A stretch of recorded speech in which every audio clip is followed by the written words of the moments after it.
እጅግ ለጆሮ በጣም ይሰቀጥጣል። በሀገራችን ላይ እንግዲህ ያሉ አረመኔነትና ጨካኝነት ከቀን ቀን ከጊዜ ጊዜ እየጨመረ መጥቷል ማለት ነው። ይህም ደግሞ የህጉን መላላት ያሳያል። ምክንያቱም ኢትዮጵያ ላይ እየተካሄደ ያለው የሰው ህይወት መጥፋት እንደምን እየታየ እንደሆነ እውነቴን ነው እየገባን አይመስለኝም። እንግዲህ ዛሬ የሰማነው አንድ ወጣት እናቱን ቆራርጦ ገድሎ በገዛ ቤቷ ቀብሯት እንደ ቀብሯት እንደሄደ ይታወቃል። ቢሆንም ግን ልጁ በቁጥጥር ስር ውሏል። አሰላሙ አሌይኩም ወራህመቱላሂ ወበረካቱ። ሰላም ጤና ይስጥልኝ። ውድና የተከበራችሁ የቻናሌ ቤተሰቦች ሁላችሁንም ሰላም ሰላም ብያለሁ። እያላችሁበት ያለ ሰላምታና እዝነት አይለያችሁ ለማለት እወዳለሁ። ውድ ቤተሰቦቼ ለቻናሉ አዲስ የሆናችሁ ላይክ፣ ሰብስክራይብ፣ ሼር እያደረጋችሁ የቻናሉ ቤተሰብ ትሆኑ ዘንድ በትህትና እጠይቃለሁ። ነባር ቤተሰቦቼ ቪዲዮውን ላይክ፣ ሼር እያደረጋችሁ አበረታቱኝ። ዛሬም በአዲስ ቪዲዮ ብቅ ብያለሁ ማለት ነው። እንግዲህ ምን ማለት እንዳለብን አላቅም። እውነቴን ነው፣ ልብ ይሰብራል የምንሰማው ነገርና እንግዲህ ሁልጊዜ የሚከሰቱ ችግሮች ልብ ሰባሪዎች ናቸው። ይቺ ኢትዮጵያ የሚለዋት እንግዲህ ሀገራችን ምን እየተካሄደባት ምን እየተሰራባት ወደየት እየተሄደ እንደሆነም እያወቅን አይመስለኝም። የምር በጣም ልብ ይሰብራል። እንደው እነ ሊላሂ ወኢነ ራጂዑን ሱብሃነላህ። እንግዲህ ዛሬ የሰማሁት ደግሞ በጣም እኔ ልቤ ተሰብሯል። ለእናንተም ያው እንደኔው ልባችሁ እንደሚሰበር እንግዲህ ይገባኛል ማለት ነው። ይሄን ሰምቶ የማያዝንና ውስጡ የማይደማ መቼም የለም። እንግዲህ በኢትዮጵያ ላይ የሰው ነፍስና የሰው ሕይወት መቀለጃና እንደ ጩጫን ወይም እንደ ዝንብ ነፍስ እየተያየ ይገኛል። ዛሬ አንድ የሰማሁት ነገር ቢኖር የምር በጣም ያሳዘነኝ ነገር ነው። ለእናንተም እንደዛው። በኢትዮጵያ ሀገራችን አንድ ወጣት እንግዲህ እናቱን ከትክቶ እንግዲህ ቆራርጦ አቤት ከሞት አሟሟትም ደግሞ አውዝ ቢላን ሱብሃንአላህ ቆራርጦ እናቱን ገድሎ በገዛ ቤቷ ውስጥ ቀብሮ ሊሰወር ሲል በፖሊስ ቁጥጥር ስር ውሏል። የምር በጣም ልባችሁ ይሰበራል። በጣም ልታወሩት ራሱ ወላሂ ይሰቀጥጣል። ይሄ ለጆሮ ለመስማትም ለማውራትም ለማየትም በጣም ከባድ ነው። እንግዲህ በአሁን ጊዜ ያ የገባብን ሸይጣን ኢትዮጵያ ውስጥ ምን እንደሆነ እያወቅን አይደለም። አውዝ ቢላ ሁላችንም በየ እምነታችን ዱዓ ልናደርግና ይሄንን መጥፎ ድርጊት ልናስወግድ ይገባል በዱዓ ኢንሻአላህ። ደግሞ አላሁ ተዓላ ዱዓችንን ሰምቶ ደግሞ ይሄን ከመጥፎ ድርጊት ነፃ ያደርገናል ብዬ አስባለሁ ኢንሻአላህ። የህጉን ነገር ተውት። የህጉን ነገር ተውት። በቃ ኢትዮጵያ ውስጥ እንደዚህ የህፃናቶች መደፈር፣ የህፃናቶች አላግባብ ህይወት መጥፋት፣ የእናቶች መንገላታት፣ ህይወት መጥፋት ያላግባብ ይህ ሁሉ እየታየ ኢትዮጵያ ውስጥ አንድ እርምጃ ለምን እንደማይወሰድ አላውቅም።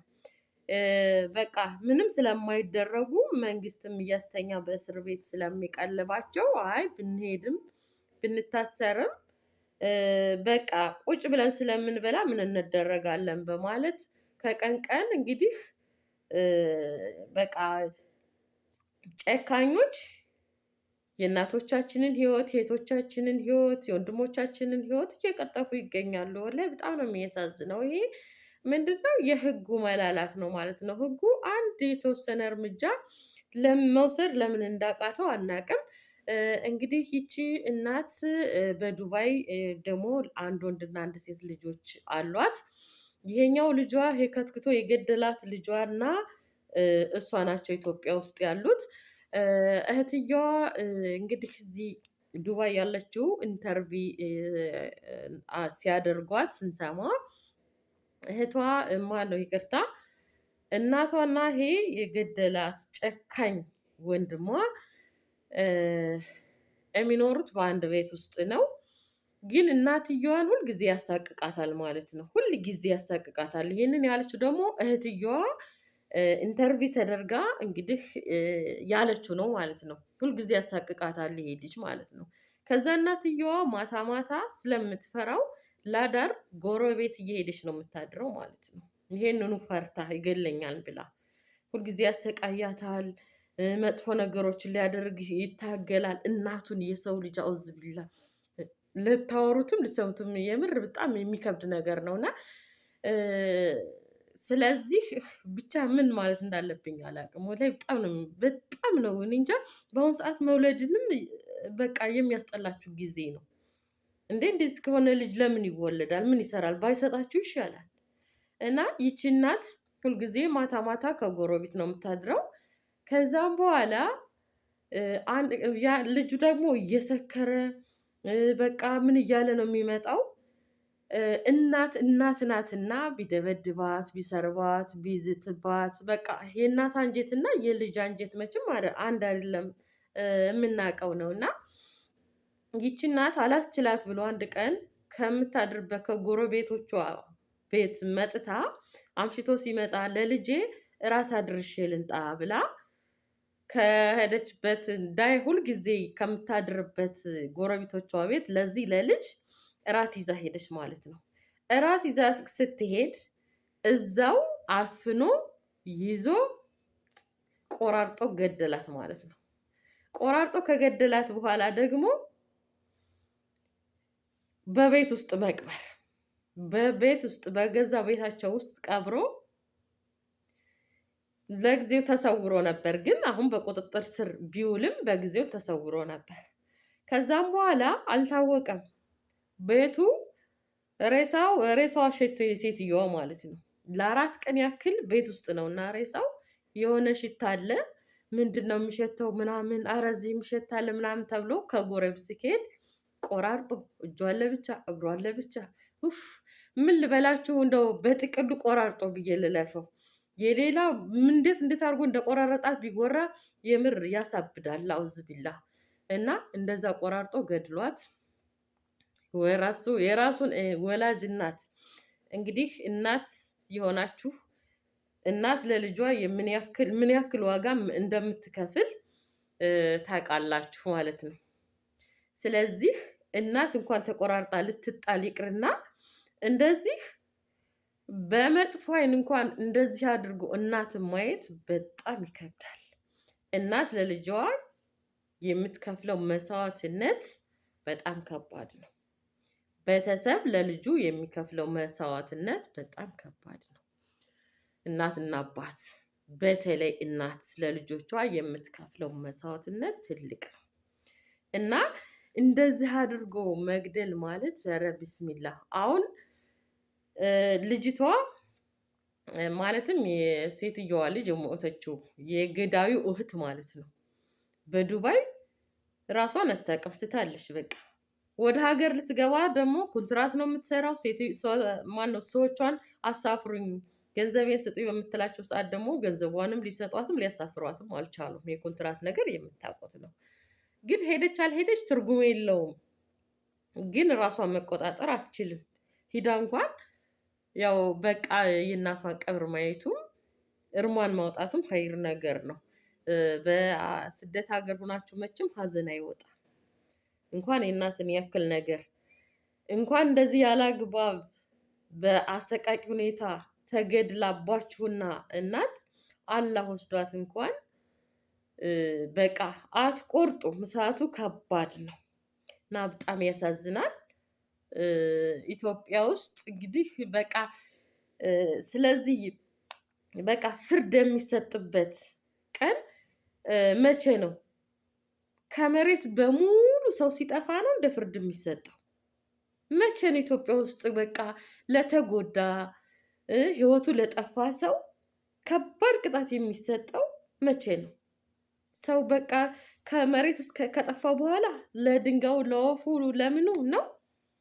የምር በጣም እኔ የኢትዮጵያ መንግስት ምን እየሰራ እንደሆነ አታውቁም።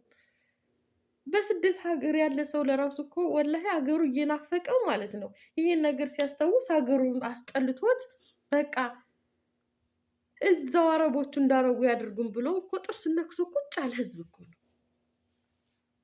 እና ወላሂ በጣም ያሳዝናል።